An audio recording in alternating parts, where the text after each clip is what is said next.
Good day.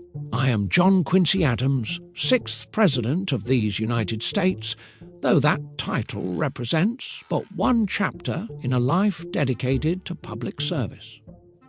Born on July 11, 1767, in what would become Quincy, Massachusetts, I have witnessed our young nation grow from 13 colonies to a continental power. Today, I wish to share with you the journey that shaped not only my character, but perhaps our republic itself. My earliest memories are of revolution. When I was but 7 years old, I stood with my dear mother, Abigail, watching the smoke rise from the Battle of Bunker Hill. My father, John Adams, was away in Philadelphia, helping birth our nation through the Continental Congress. Those formative years taught me that citizenship is not a privilege to be enjoyed, but a responsibility to be embraced. At age 10, I accompanied my father on a diplomatic mission to France.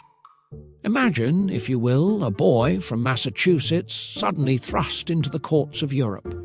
I learned French, witnessed the complexities of international relations, and understood that America's survival depended not just on military might, but on skilled diplomacy. By 14, I was serving as secretary and interpreter to our minister in Russia.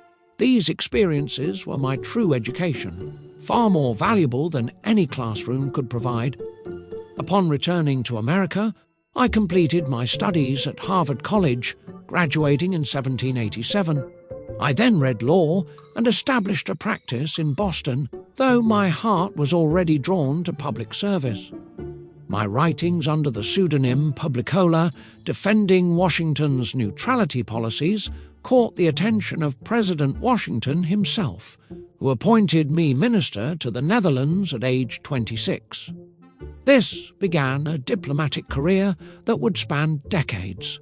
I served in Prussia, Russia, and Great Britain, always working to advance American interests while maintaining peace.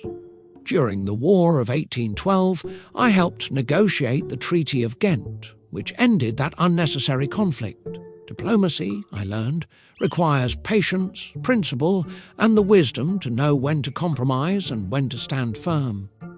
As Secretary of State under James Monroe, I perhaps achieved my greatest contribution to American foreign policy. The Monroe Doctrine, announced in 1823, declared that European powers should no longer colonize or interfere in the Americas.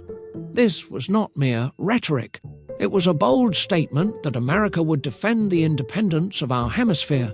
I also negotiated the Adams-Onis Treaty with Spain, which acquired Florida for the United States and established our western boundary to the Pacific Ocean. Some called it the greatest diplomatic triumph since the Louisiana Purchase. I simply saw it as securing our nation's natural geographic destiny while maintaining honorable relations with Spain. In 1824, I was elected president in what some called a corrupt bargain, though I maintain that Henry Clay's support came from shared principles, not political dealing. My presidency, I confess, was challenging. I proposed ambitious plans for national improvements, roads, canals, universities, and observatories, but Congress and the public were not ready for such federal investment in progress. I believed government should promote the general welfare through education, infrastructure, and scientific advancement. Perhaps I was ahead of my time, or perhaps I failed to adequately persuade my fellow citizens. History may judge whether my vision or my political skills were found wanting. Many expected me to retire after losing re-election to Andrew Jackson, but I saw opportunity in service. In 1831, I entered the House of Representatives, the only former president to do so. There, I found my true calling in the fight against slavery. For 17 years, I battled the gag rule that prevented Congress from discussing anti-slavery petitions. They called me Old Man Eloquent, and I wore that title proudly.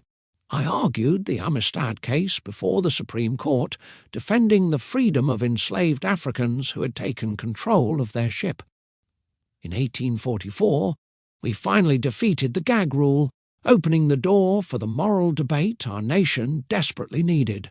On February 21st, 1848, I collapsed at my desk in the House chamber and died 2 days later.